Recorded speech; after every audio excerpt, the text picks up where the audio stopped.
सूरज डूब रहा था और चंद्रनगर के घने जंगलों में सन्नाटा पसर गया था। गांव के किनारे पर बने प्राचीन शिव मंदिर की घंटियां हवा में हल्के हल्के बज रही थीं। ये मंदिर सदियों पुराना था और लोग कहते थे कि इसमें एक ऐसी शक्ति बसती है जो रात के अंधेरे में जाग उठती है।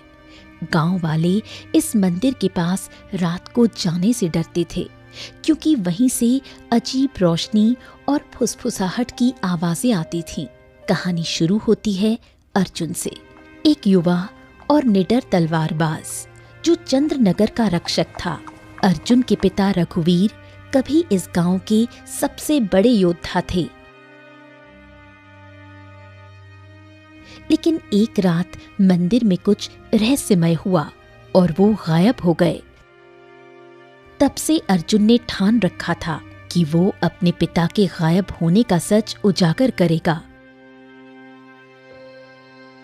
एक शाम गांव का प्रधान हरिया हाफता हुआ अर्जुन के घर पहुंचा। अरे प्रधान जी, इतनी हड़बड़ी में क्या बात है और आप इतना दौड़ते हुए क्यों आ रहे हैं?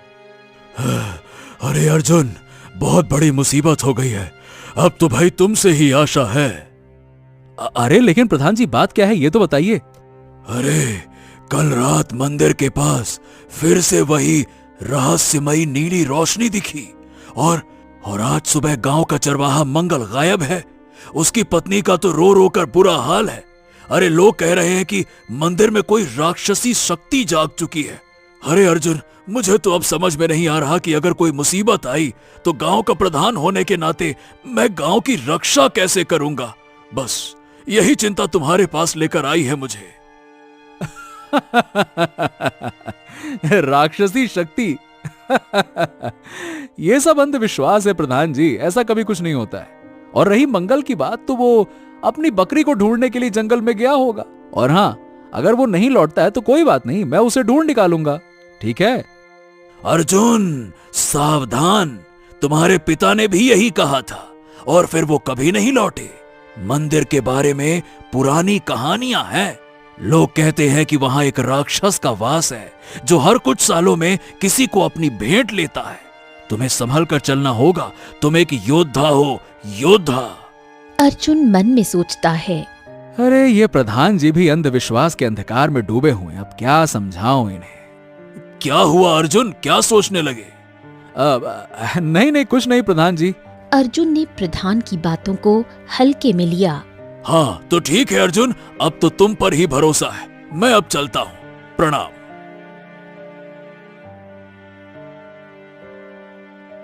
हरिया के जाते ही अर्जुन सोचने लगा, मुझे लग रहा है कि कुछ तो बात होगी।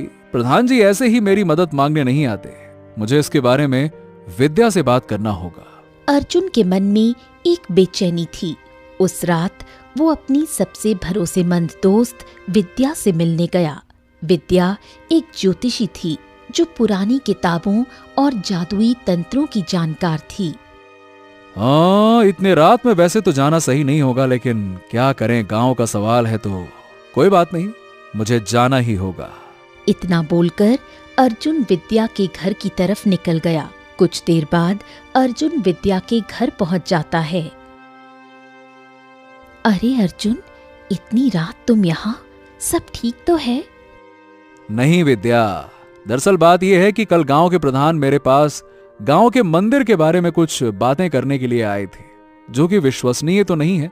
इसीलिए तो मैं तुम्हारे पास आया हूं, तुम मेरी मदद करो। क्या गांव में कोई बाधा आने वाली है क्या?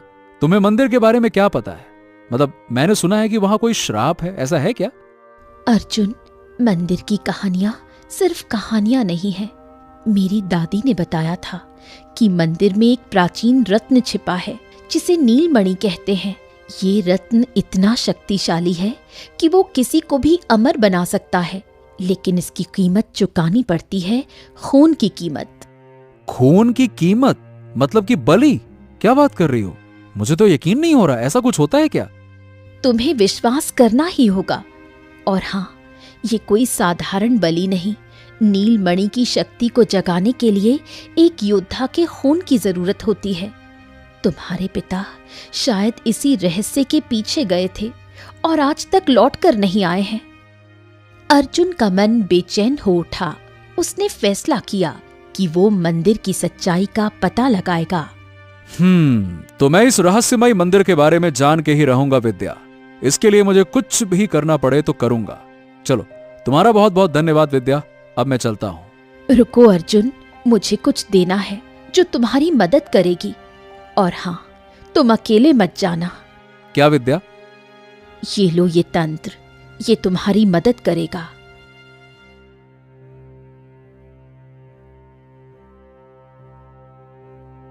चलो, मुझे अब जाना होगा। धन्यवाद। अर्जुन अपने घर लौट जाता है।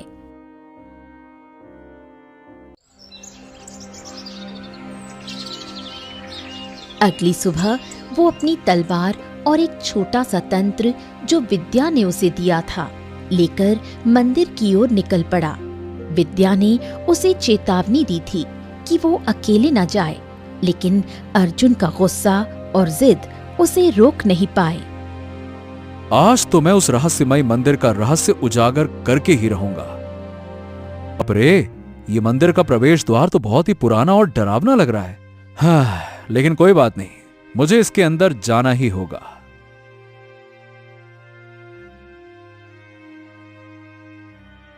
जैसे ही अर्जुन ने अंदर कदम रखा, दरवाजा अपने आप बंद हो गया। चारों ओर सन्नाटा था और दीवारों पर मशालों की रोशनी कांप रही थी। अर्जुन ने तंत्र को जलाया, जिससे एक नीली रोशनी फैली। उसने देखा कि मंदिर के फर्श पर अजीब से चिन्ह बने थे जो एक गोलाकार मंच की ओर ले जा रहे थे। ये क्या है? ये चिन्ह, ये तो किसी रहस्य का हिस्सा लगते हैं।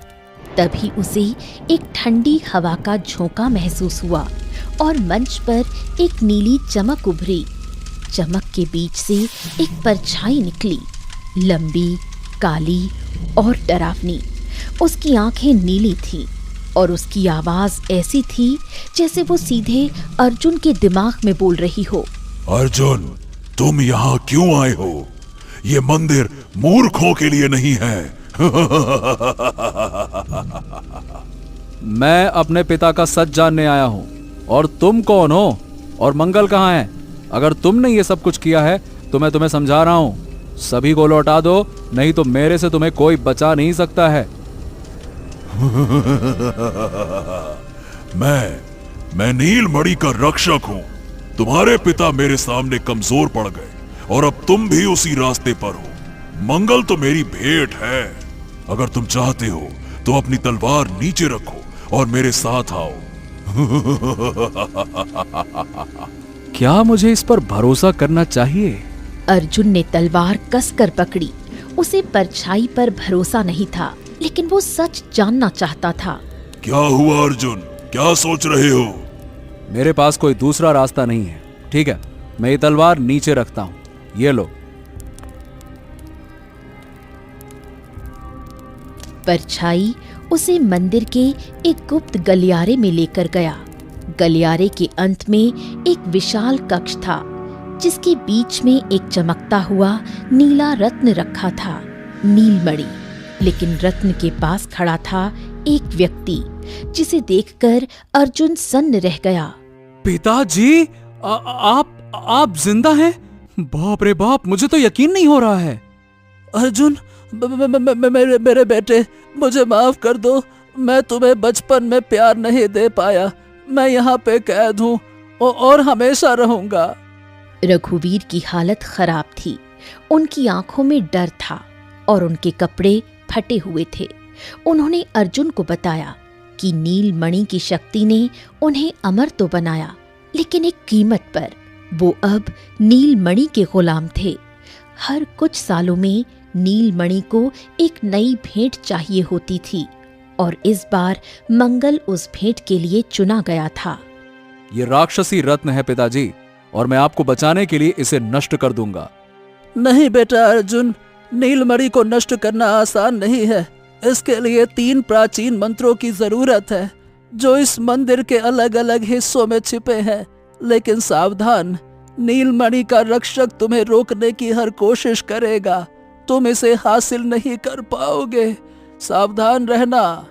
तभी परछाई फिर से प्रकट हुई और हंसने लगी। और तुम्हें लगता है कि तुम मुझे हरा सकते हो? ये तंत्र मेरी नजरों के सामने है और तुम कभी भी उन तक पहुंच नहीं पाओगे। समय आने पर मैं तुम्हें कैद कर लूंगा। अर्जुन ने अपने पिता को देखा और फैसला किया कि वो हार नहीं मानेगा। उसने परछाई को चुनौती दी। मुझे इसके लिए अपने प्राणों की आहुति ही क्यों न देनी पड़े, मैं अपने कदम पीछे नहीं रखूंगा। मैं सभी तंत्रों को खोजकर सब कुछ ठीक कर दूंगा और तुम्हारा भी अंत कर दूंगा। पिताजी, मुझे आज्ञा दीजिए। संभल कर बेटा। अर्जुन ने मंदिर के गलियारों में तंत्रों की खोज शुरू की। हाँ, मुझे मंदिर के अंदर फूंक फूंक कर कदम रखना होगा। पहला तंत्र उसे मंदिर की छत पर एक टूटे हुए खंभे में मिला, लेकिन जैसे ही उसने उसे उठाया, फर्श के कांटों भरे जाल निकल आए। अर्जुन ने अपनी फुर्ती से खुद को बचाया, लेकिन परछाई की हंसी गूंज रही थी। तुम भी यहीं फंस जाओगे। दूसरा तंत्र मंदिर के तहखाने में एक पानी से भरे गड्ढे में था। मुझे उस गड्ढे में डुबकी लगाना ही होगा।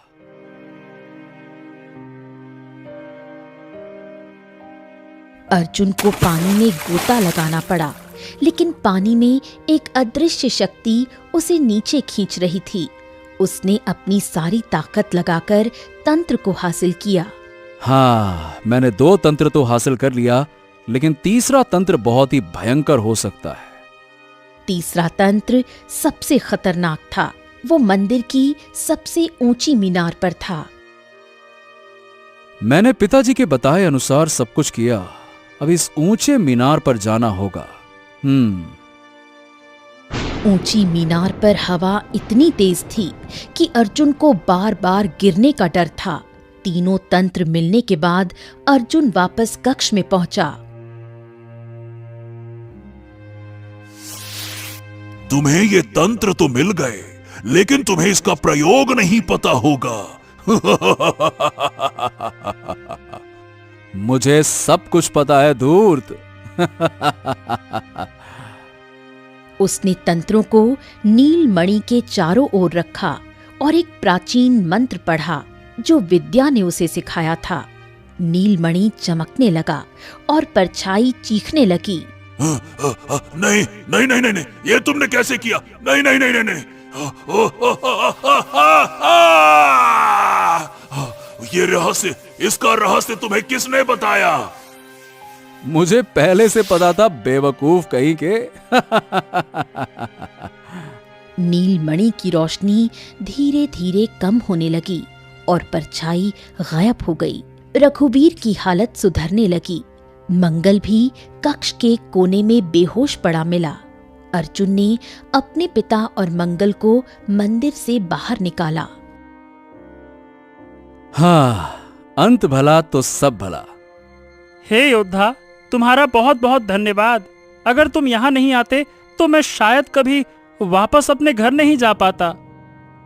हाँ हाँ बेटा, मैंने तो उम्मीद ही छोड़ दी थी कि मैं कभी घर जा ही नहीं पाऊंगा। अब हमें गांव की ओर चलना चाहिए।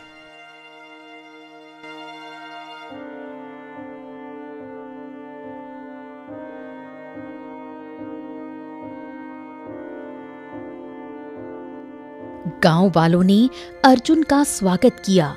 रघुवीर ने अपने बेटे से माफी मांगी। बेटा, मुझे माफ कर दो। लेकिन क्यों पिताजी, आप माफी क्यों मांग रहे हैं? बेटा, अगर उस मणि का लालच मैं नहीं करता तो मैं उस मंदिर में कभी कैद नहीं होता और मैं तुम्हारे बचपन को कभी खोता नहीं। रघुवीर ने बताया कि उन्होंने नीलमणि की शक्ति के लालच में गलती की थी।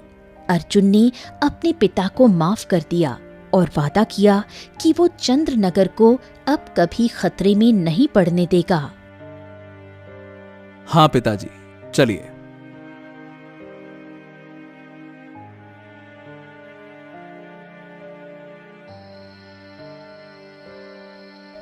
एक रात जब अर्जुन अपने घर में सो रहा था, उसे एक अजीब सपना आया। सपने में एक नई परछाई थी जो फुसफुसा रही थी। नीलमणि तो बस शुरुआत था, असली शक्ति अभी जंगल में छिपी है।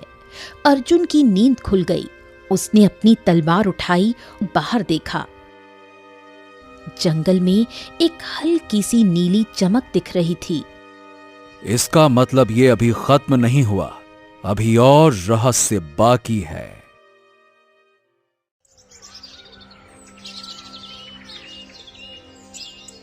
चंद्रनगर में हाँ, मैंने सुना है कि पास के चंद्रनगर गांव में एक बहादुर ने नीलमणि के रक्षक को ही नेस्त नाबूद कर दिया। मुझे तो इसका फायदा लेना होगा, जो मेरी बरसों पुरानी कामना है। इसी बीच पड़ोसी राज्य विजयनगर के राजा भानु प्रताप अपनी शाही सेना के साथ चंद्रनगर की सीमा पर पहुंचे। राजा भानु प्रताप की ख्याति एक क्रूर और लालची शासक की थी। उन्हें एक प्राचीन ग्रंथ से पता चला था कि चंद्रनगर के मंदिर में नीलमणि की शक्ति अभी भी जंगल में कहीं छिपी है। वो इस रत्न को हासिल करने के लिए किसी भी हद तक जाने को तैयार थे। मैं चंद्रनगर के सीमा तक तो पहुंच गया, लेकिन मुझे गांव के मुखिया से पहले बात करनी होगी।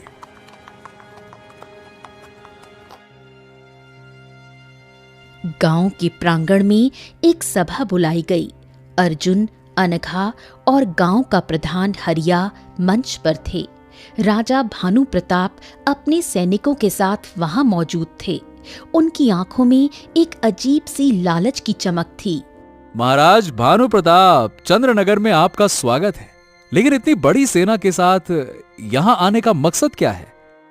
अर्जुन, मैंने सुना है कि तुमने नीलमणि के रक्षक को हरा दिया, और तुम अनघा, तुमने निशाचर को ही खत्म कर दिया। लेकिन मेरे ग्रंथ कहते हैं कि नीलमणि की शक्ति अभी भी जंगल में है। मैं उसे हासिल करना चाहता हूं। यह हमारे राज्य की महानता के लिए जरूरी है। अगर मुझे ये नीलमणि मिल गई तो फिर मुझे कोई परास्त नहीं कर पाएगा। महाराज, नीलमणि और निशाचर की शक्ति ने इस गांव को बर्बाद कर दिया था। वो शक्ति लालच की जड़ है। आपको इसे छूना भी नहीं चाहिए, नहीं तो आपका राज्य भी बर्बाद हो जाएगा। लालच? नहीं अनघा, ये लालच नहीं, ये शक्ति है। जो इसे नियंत्रित कर सकता है वही सच्चा राजा है। मैं तुम दोनों को आदेश देता हूं कि मुझे जंगल में उस शक्ति तक ले चलो, नहीं तो तुम दोनों को हमेशा के लिए बंदी बना लिया जाएगा। अर्जुन और अनघा ने एक दूसरे की ओर देखा। दोनों को राजा की मंशा पर शक था। तभी हरिया बोल पड़ा। महाराज, जंगल में रात को अजीब चमक और फुसफुसाहट सुनाई देती है। हमारे लोग डरते हैं। अगर आप वहां जाना चाहते हैं तो अर्जुन और अनघा को अपनी जान जोखिम में डालनी पड़ेगी, और ये सही बात नहीं है कि आपकी भलाई के लिए किसी दूसरे को जोखिम में डाला जाए। ठीक है प्रधान, अगर ये दोनों नहीं जाएंगे तो मेरी सेना जंगल को छान मारेगी। लेकिन अगर कोई मेरे रास्ते में आया तो चंद्रनगर गांव का अंत निश्चित है। समझ गए? सभा खत्म होने के बाद अर्जुन और अनघा एक गुप्त कक्ष में मिले। अनघा ने अपनी तलवार मेज पर रखी और अर्जुन ने अपनी बेचैनी जाहिर की। अर्जुन, ये राजा कोई साधारण शासक नहीं है। मुझे लगता है कि वो नीलमणि की शक्ति को गलत इस्तेमाल करना चाहता है। और वो काली आकृति, क्या वो निशाचर की वापसी है? हाँ, मुझे भी यही शक है। मैंने जंगल में नीली चमक देखी थी। शायद नीलमणि का कोई हिस्सा अभी भी सक्रिय है। सुनो, हमें राजा से पहले उस शक्ति तक पहुंचना होगा, नहीं तो यह राजा पूरी मानव जाति के लिए आफत बन जाएगा। दोनों ने फैसला किया कि वो रात को जंगल में जाएंगे, लेकिन उन्हें नहीं पता था कि राजा भानु प्रताप ने अपने एक जासूस को उनकी बातें सुनने के लिए भेजा था। जासूस ने सारी बात राजा को बता दी। अच्छा, ये बात है, हमसे चालाकी। ठीक है, लेकिन हम उससे पहले पहुंच जाएंगे। चलो। उसी रात अर्जुन और अनघा अपने हथियारों के साथ जंगल की ओर निकले। उनके साथ विद्या भी थी, जो अपने जादुई तंत्रों की मदद से रास्ता खोजने में सहायता कर रही थी। जंगल में सन्नाटा था, लेकिन पेड़ों की छाया डरावनी लग रही थी। तभी उन्हें एक नीली चमक दिखी, जो एक गुफा की ओर ले जा रही थी।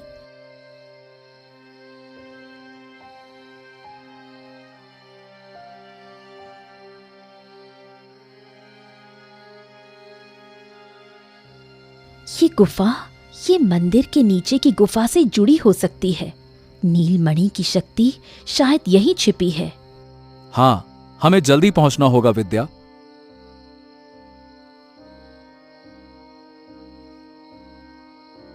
तीनों गुफा में घुसे। वहां दीवारों पर प्राचीन चिन्ह बने थे और बीच में एक छोटा सा मंच था, जिस पर एक टुकड़ा चमक रहा था, नीलमणि का एक हिस्सा।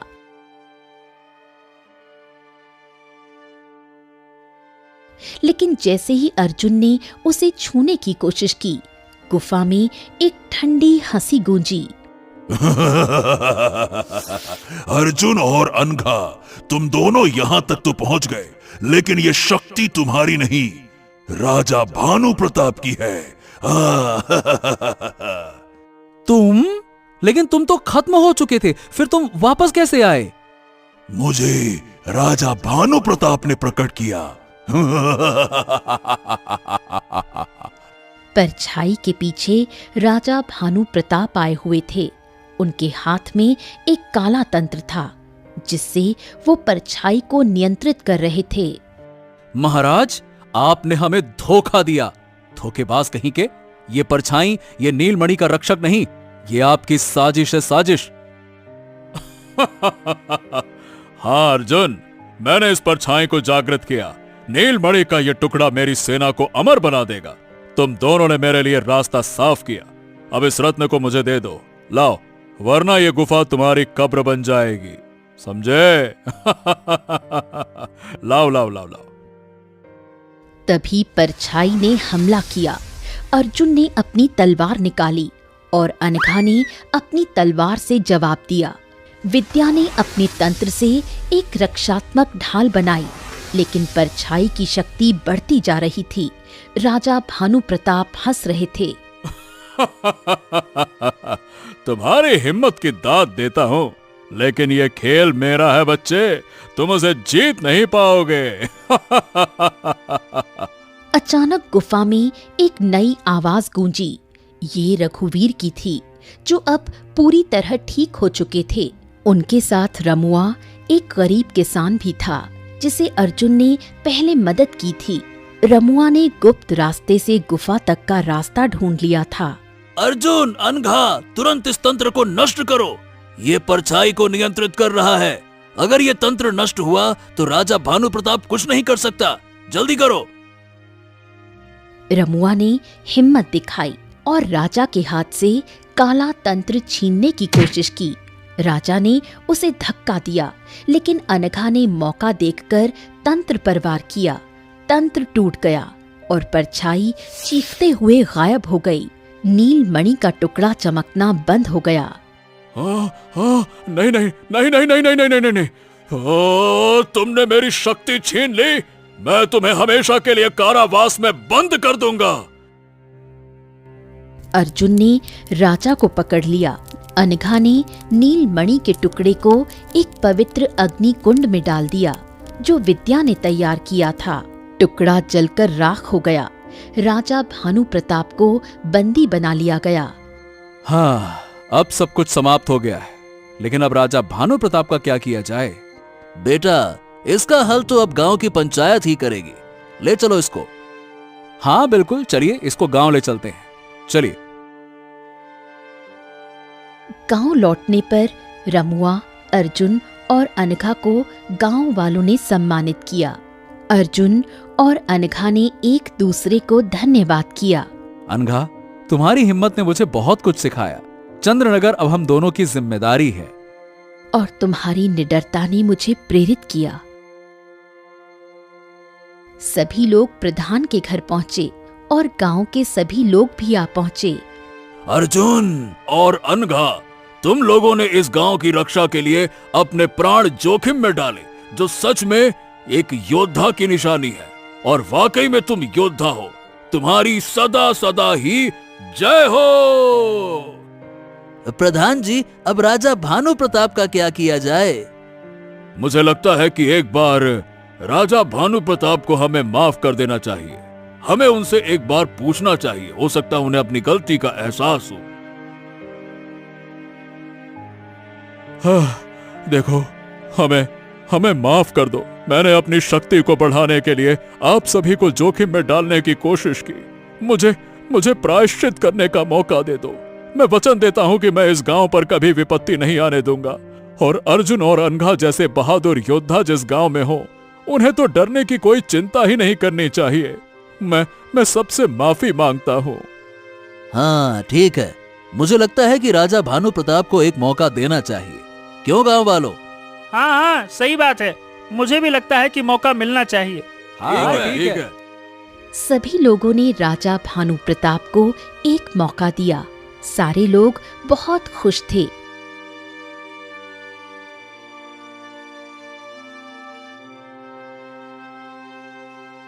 कई साल बीत गए। चंद्रनगर अब एक खुशहाल और शांतिपूर्ण गांव था। मंदिर के खंडहरों को एक सुंदर बगीचे में बदल दिया गया, जहां बच्चे खेलते थे। अनघा और अर्जुन अब गांव के रक्षक बन चुके थे।